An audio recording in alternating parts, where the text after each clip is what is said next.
വരെ ഈ എൻ്റെ പേര് ഇസൈ. ഞാൻ ഇച്ചിരി പൂക്കളുടെ പേര് പരിചയപ്പെടുത്താം. ആദ്യമായിട്ട് ഞാൻ ഈ പൂവിൻ്റെ ഇത് റോസാപ്പൂ. ഇതിൻ്റെ നിറം പിങ്ക്. ഇതിന് നല്ല മണമുണ്ട്. ഇതിന് ഒത്തിരി ഇതളുണ്ട്. അപ്പം അടുത്തതായിട്ട് ഈ പൂ ശംഖുപുഷ്പം.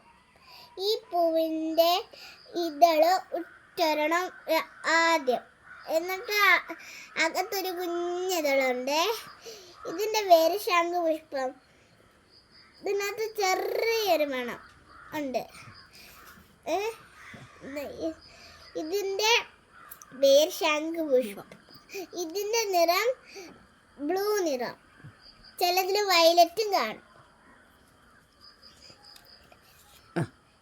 നന്ദ്യാർവട്ടം. ഇതിൻ്റെ പേര് നന്ദ്യാർവട്ടം. അടുത്തതായിട്ട് ഞാൻ നന്ദ്യാർവട്ടമാണ് അറിയാൻ പോകുന്നത്.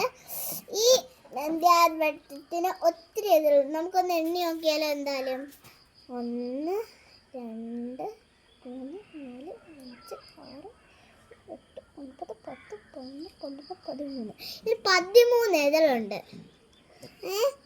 ഇതിന് നല്ല മണമുണ്ട്. ഇതിൻ്റെ പേര് ഇതിൻ്റെ നിറം വെള്ള.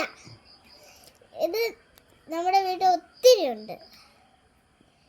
ഇതിൻ്റെ പേര് അടുത്തതായിട്ട് ഞാൻ പറയാൻ പോകുന്നത് ലേഡീസ് പൂ.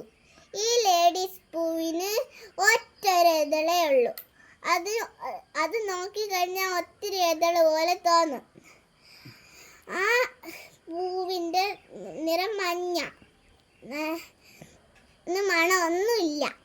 ഇതുകൊണ്ട് നമുക്കിത് ഇവിടെ വെക്കാം. ഇതിൻ്റെ പേര് ബോൾസം.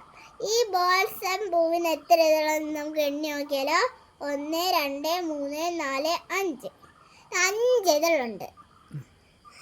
അപ്പം ഇതിൻ്റെ നിറം പിങ്ക്. ഈ പിങ്ക് പൂവിന് 5 ഇതളുണ്ട്. ഇതിന് മണമുണ്ടോ നോക്കാം. ഇച്ചിരി മണമുണ്ട്. അത് നമുക്ക് മാറ്റി വെക്കാം. Thank you.